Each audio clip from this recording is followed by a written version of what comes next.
आगे बढ़ेंगे जहां दिल्ली में अर्थशास्त्री आकाश जिंदल से हिंदी खबर ने खास बातचीत की। इस दौरान उन्होंने कहा कि अगर ईरान और इजराइल के बीच में अगर युद्ध विराम नहीं होता है तो क्रूड ऑयल सबसे ज्यादा महंगा होगा। देखिए, ईरान और इजराइल के बीच हो रहे युद्ध का आर्थिक दृष्टि से भारत पर क्या कुछ असर पड़ेगा, इन तमाम मुद्दों को लेकर बात कर लेना चाहेंगे। अर्थशास्त्री आकाश जिंदल हमारे साथ मौजूद हैं। आकाश जी, जिस तरीके से ईरान और इजराइल के बीच में पिछले 12 दिनों का लगभग का वक्त हो चुका है जो लगातार युद्ध चल रहा है, अगर ये युद्ध इसी तरीके से आगे और चलता रहा तो आने वाले दिनों में भारत में आर्थिक दृष्टि से इसका क्या असर होने वाला है? देखिए, आज बात हो रही है सीज फायर की। संभावना है कि सीज फायर हो जाएगा, बट अगर सीज फायर पूरी तरह नहीं होता, युद्ध अगर चलता है तो बहुत दिक्कतें आ सकती हैं। क्योंकि सबसे पहले क्या है, क्रूड ऑयल, कच्चे तेल का रेट, स्ट्रेट ऑफ हॉर्मुज अगर ब्लॉक होता है तो जाहिर सी बात है कच्चे तेल का रेट बढ़ेगा। कच्चे तेल का रेट बढ़ेगा तो हिंदुस्तान में पेट्रोल और डीजल दोनों ही मार्केट लिंक्ड है, तो पेट्रोल और डीजल के प्राइसेस बढ़ने की संभावना है।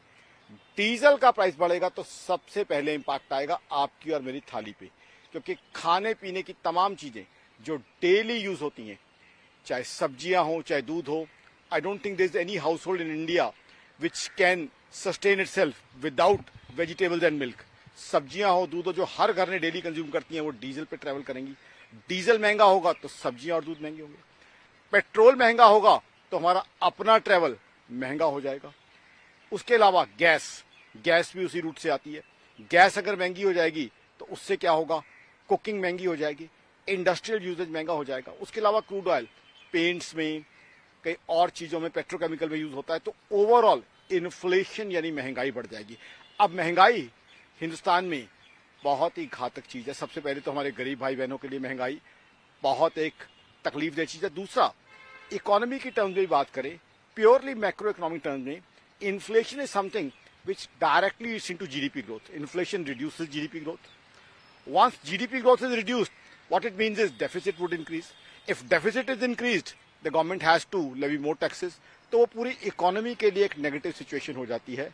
तो इसलिए मेरी तो इच्छा ये होगी कि आज जो सीज फायर की बातें सुबह हम 4 बजे से सुन रहे हैं लगातार, वो सीज फायर इफेक्टिव हो जाए, ताकि देश का आम आदमी और देश की इकोनॉमी इस जंग के बोझ से बच जाए। बिकॉज ऑलरेडी हम देख रहे हैं, आकाश जी, जिस तरीके से कह रहे हैं कि सीज फायर हो जाए, लेकिन ईरान ने तो फिर से मिसाइलें दाग दी हैं और ईरान कह रहा है कि हम शांत तब तक नहीं बैठेंगे जब तक इजराइल ने जो शुरुआत की थी वो पीछे नहीं हटता है। हालांकि अमेरिका के राष्ट्रपति डोनाल्ड ट्रंप की एंट्री हो चुकी है, वो कह रहे हैं कि बातचीत हुई है, लेकिन एक्सपर्ट जो डिफेंस एक्सपर्ट है उनका ये भी कहना है कि बातचीत कुछ ऐसी हुई नहीं होगी, शर्तें कुछ ऐसी हुई नहीं होगी, क्योंकि अमेरिका ने कहीं ना कहीं इजराइल को अपना समर्थन दिया था।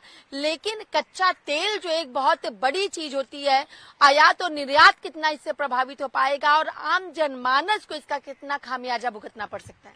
देखिए, दोनों सवालों का एक एक करके जवाब दूंगा। पहले वाली बात जो आपने कहा है कि क्या सीज फायर इफेक्टिव हो पाएगा, क्या ईरान पूरी तरह उसको मानेगा, ये बात एक स्पेकुलेशन की चीज है, क्योंकि अलग अलग व्यूज हमें लगातार आ रहे हैं। सुबह 4 बजे से मैं ग्लोबल चैनल्स पे हूं, अलग अलग व्यूज आ रहे हैं कि क्या वो सीज फायर को मानेगा, क्या वो इजराइल की वेट करेगा, या क्या चीज है।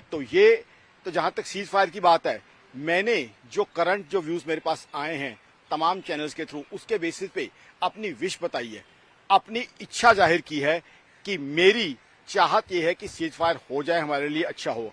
अब सीज फायर अगर नहीं होता है, मान लीजिए युद्ध बढ़ता है, तो ब्रेंट क्रूड के प्राइसेस बढ़ सकते हैं। ब्रेंट क्रूड के प्राइसेस बढ़ेंगे तो इन्फ्लेशन बढ़ेगी, ना सिर्फ हिंदुस्तान में बल्कि ग्लोबल इन्फ्लेशन बढ़ेगी।